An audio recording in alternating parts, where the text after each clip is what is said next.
حضور، اولاً تو آپ سب کی خدمت میں السلام علیکم و تحفہ عالی مدد۔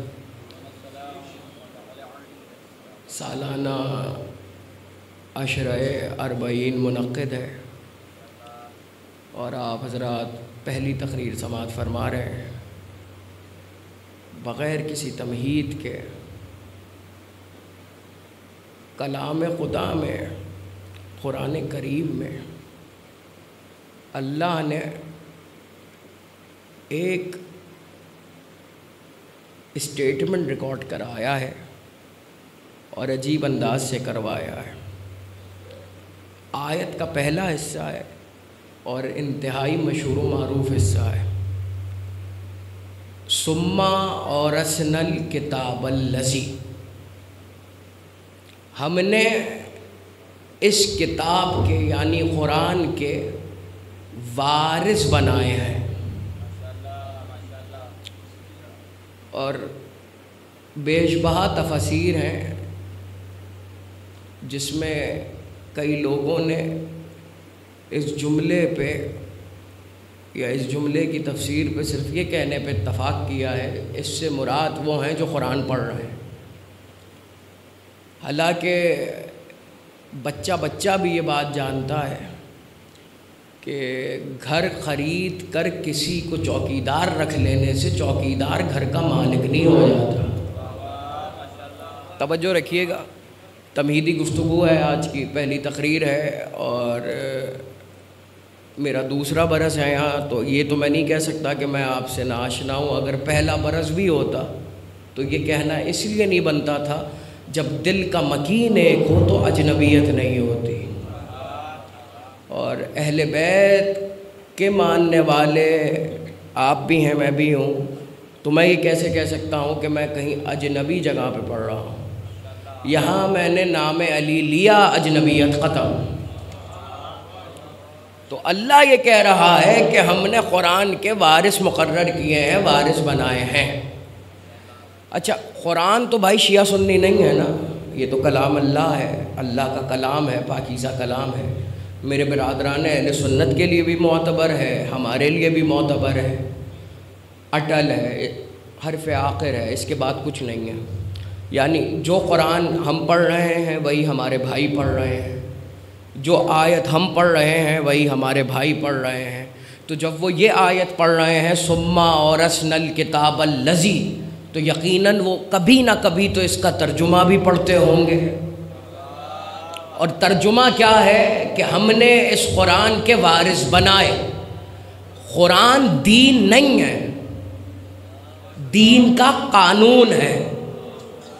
توجہ رکھیے گا، قرآن دین نہیں ہے، دین کا قانون ہے۔ جو اللہ قانون کو بے وارث نہیں چھوڑ رہا، پورے دین کو بے وارث کیسے چھوڑے گا؟ جو پروردگار اپنے قانون کو، اپنی قانونی کتاب کو جس سے منشور چل رہا ہے، اس کو بے وارث نہیں چھوڑ رہا تو پورے دین کو بے وارث کیسے چھوڑے گا؟ اب پوچھنے والی بات یہ ہے کہ لوگ ڈھونڈیں کہ جب قرآن کے وارث موجود ہیں تو وہ کون ہے؟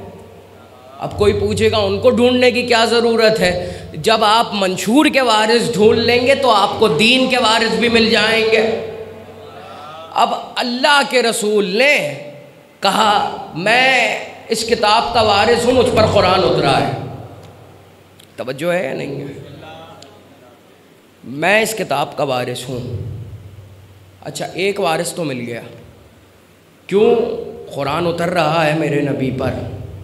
تو اگر سرکار بتاتے نہیں بھی تب بھی یہ بات سب کو پتہ تھی کہ کوئی ہو نہ ہو محمد تو کتاب کے وارث ہیں۔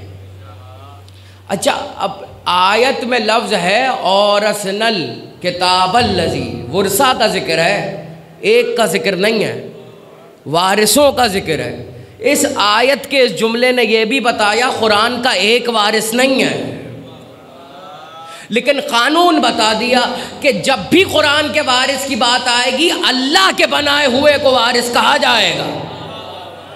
قرآن کی وراثت کی بات ہو رہی ہے اور اللہ یہ بتا رہا ہے کہ میں نے اس کتاب خدا کے، اپنی اس کتاب کے وارث مقرر کیے ہیں، تو بھئی پہلے وارث تو ہمیں مل گئے، سرکار دو عالم حضرت محمد مصطفیٰ صلی اللہ علیہ وآلہ وسلم۔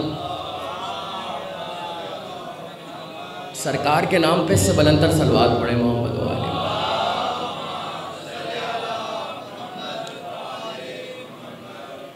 سرکار تو مل گئے ہمیں پہلے وارث، اب ہم ورثہ کو کیسے ڈھونڈیں؟ کوئی دقت کی بات نہیں ہے، جب پہلا وارث مل جائے تو اسی سے پوچھ لیں کہ باقی وارث کون ہے۔ اچھا، پہلی بات یاد رکھیے گا کہ وراثت کے لیے کچھ چیزوں کی شرائط ضروری ہوتی ہے۔ کسی بھی چیز کی اگر وراثت منتقل ہو رہی ہے تو وہ نااہل کو نہیں ہو سکتی، اہل کو ہوگی۔ یعنی پہلا وارث جو ہے اس کتاب کا، تو اب جو اگلا وارث ہوگا وہ بھی محمد جیسا ہونا چاہیے۔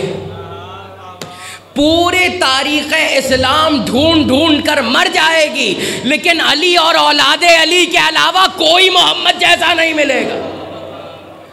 یا تو محمد جیسے ہیں، یا علی اور اولاد علی محمد جیسی ہے۔ اب سمجھ میں آیا کیوں کہا گیا اولون محمد، اوسطون محمد، آخرون محمد، کلون محمد۔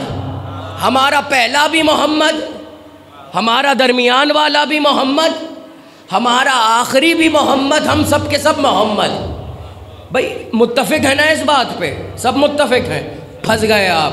مجھے جا کر کسی جید سے جید عالم کا فتویٰ لا کے دکھائیے کہ اس حدیث میں 12 یا 14 کا عدد آیا ہو۔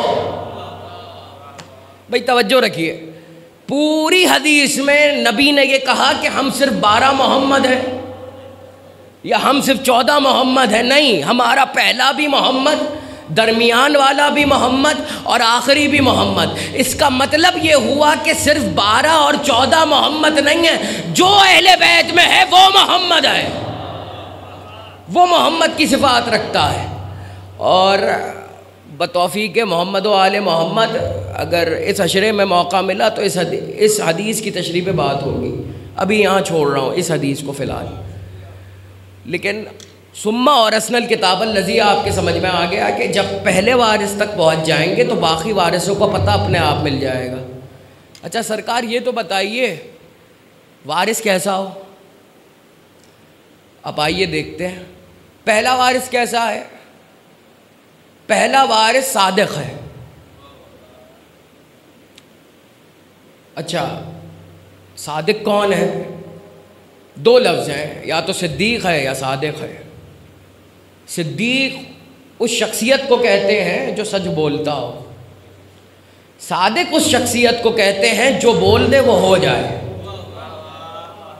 جو بول دے وہ ہو جائے۔ اور اچھا میں نے پچھلے برس بھی یہاں کہا تھا، اس برس پھر فریضہ منصبی کے طور پہ کہہ رہا ہوں، بھائی یہ نہ سمجھا کیجئے کہ کسی خطیب کو داد مل رہی ہے۔ داد ہمیشہ ذکر محمد و آل محمد کو ملتی ہے۔ جب یہ ہاتھ اٹھتے ہیں تو خطیب کی نہیں، غدیر کی تائید میں اٹھتے ہیں۔ اب نبی نے کیا کہا کہ میں وارث ہوں، تو سرکار اب ہمیں بتائیے اور کتنے ورثہ ہیں قرآن کے؟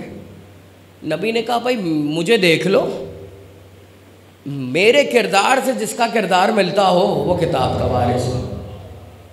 اب آئیے نبی کا کردار کا مطالعہ کرتے ہیں۔ میرا رسول صادق ہے، یعنی جو اگلا وارث ہوگا یا کوئی دوسرا وارث ہوگا اس کو بھی صادق ہونا پڑے گا۔ میرا نبی وہ ہے کہ جس کے پورے شجرے نے بدھ نہیں پوجے۔ اور اس پہ تو کوئی اختلاف کی بات ہی نہیں ہے، کتابیں بھری پڑھی ہیں کہ بنی ہاشم کے علاوہ کوئی تھا ہی نہیں ایسا جس کا بدھ نہ ہو، جس قبیلے کا۔ اور بنی ہاشم کیونکہ دین ابراہیمی پہ تھے اس لیے انہوں نے کبھی بدھ نہیں پوجے۔ اس کا مطلب وراثت کی اور وارث کی دوسری ایسا ہو کہ اللہ یہ کہے کہ کلام تو یہ کر رہا ہے، الفاظ میرے ہیں۔ بالکل اسی طرح جس طرح قرآن میں آیا خبردار ان کنکروں کو یہ نہ سمجھنا کہ یہ محمد نے مارے ہیں، ہاتھ اس کے ہیں، کنکر اس کے ہیں، لیکن تم یہ نہ سمجھنا کہ یہ محمد نے مارے، یہ میں نے مارے ہیں۔ اللہ جس کے ہاتھ کو اپنا ہاتھ کہے یا تو وہ محمد ہوتا ہے یا علی ہوتا ہے، اور اب تک کوئی ایسی شخصیت دریافت نہیں ہوئی ہے۔ یہ ابھی تک اعزاز محمد و آل محمد کے ہی پاس ہے۔ تو 3 شرائط تو آپ کو پتہ چل گئی، پہلی صادق ہو، دوسری کیا شرط ہے؟ بدھ نہ پوجے، اجداد میں کوئی بت پرست نہ ہو، تیسری شرط بھائی میں آئینہ محمدیہ دکھا رہا ہوں۔ اور دیکھیے اس سال ذکر محمد کرنا اس لیے بھی بہت ضروری ہے کیونکہ خیر سے 1507 سالہ جشن آمد ہوگا اب کی 17 ربیع الاول کو، یعنی 1500 برس مکمل ہو رہے ہیں۔ اب معاملہ یہ ہے کہ کائنات میں جتنے لوگ ہیں، تاریخ پہ تو کوئی بحث ہی نہیں ہے، 12 کو بھی نبی کا جشن منایا جا رہا ہے، 17 کو بھی نبی کا جشن منایا جا رہا ہے، تو اس میں تو کوئی بحث نہیں ہو سکتی کہ 12 کو آپ کیوں منا رہے ہیں، میں 17 کو کیوں منا رہا ہوں۔ منا تو محمد رہے ہیں نا، محمد کو منانا ضروری ہے۔ تو 3 شرطیں تو ہو گئی ہیں، پہلی صداقت کی ہے، صادق ہو، دوسری اجداد میں کوئی بت پرست نہ ہو، تیسری کیا شرط ہے بھائی یاد دلائیں آپ؟ الفاظ اللہ کے ہوں، زبان ذاتی طور پر کسی کی دکھے لیکن ہو اس کی نہیں۔ یعنی اگر رسول کہہ دے کہ یہ کافر ہے تو قرآن میں آیت آ جائے یہ محمد نے نہیں کہا، یہ اللہ نے کہا ہے۔ اب مجھے نہیں معلوم کہ یہ کیا معاملہ ہے اور یہ کیا حیثیت ہے رسول کی اور یہ کیا محبت ہے محمد سے کہ اللہ یہ کہہ رہا ہے کنکر محمد نے مارے نہیں ہیں، میں نے مارے ہیں۔ اور آئیے ایک اور منظر دکھاتا ہوں، علی میدان سے جنگ جیت کر آ رہے ہیں لیکن آیت محمد کی شان میں اتر رہی ہے۔ بھئی جنگ جیتی علی نے، کفار اجرکم من اللہ، مولا آپ کا گریہ قبول فرمائے۔ عزادارو پہلی مجلس ہے آج، میرا دل ہے کہ نبی کی بیٹی کا تذکرہ ہو۔ عزادارو فاطمہ، کبھی سوچئے گا وہ جس کی آمد پر نبی کھڑے ہو جاتے تھے اپنی مسند سے، وہ 3 گھنٹہ دربار میں کھڑی رہی۔ اجرکم من اللہ، مولا آپ کا گریہ قبول فرمائے۔ عزاداروں فاطمہ زہرا، قبلہ علامہ نسیم عباس رضوی صاحب ایک جملہ کہا کرتے تھے، عجیب و غریب جملہ ہے، اگر آپ تک پہنچ گیا یہ میرا وعدہ ہے بہت روئیں گے آپ۔ وہ کہتے ہیں کہ لوگ کہتے ہیں کہ فاطمہ کی اور فاطمہ کی بیٹیوں کی قسمت ایک جیسی ہے، دونوں دربار گئی ہیں، تو قبلہ کہا کرتے تھے ایک فرق ہے۔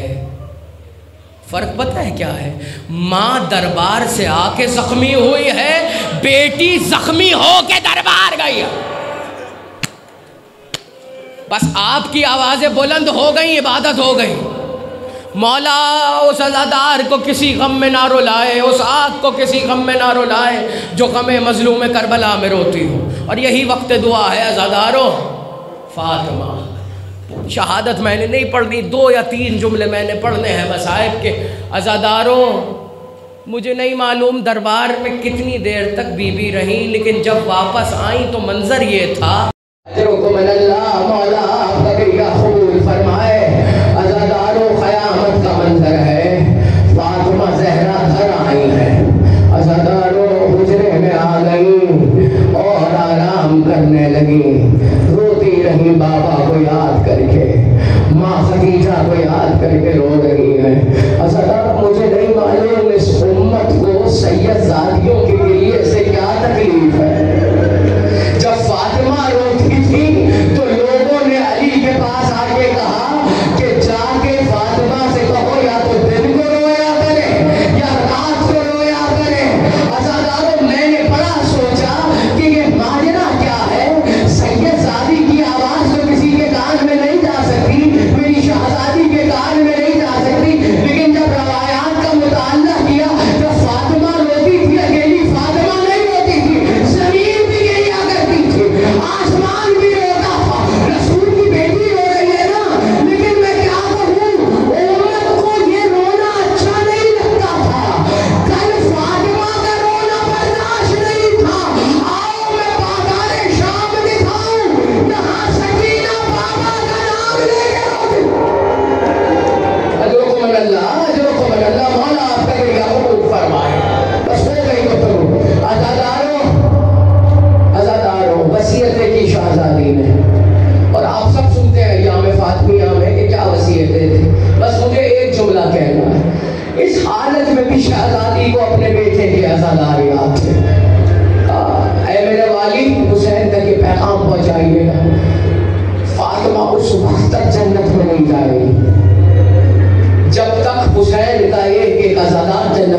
بچوں کھانا کھا لوں.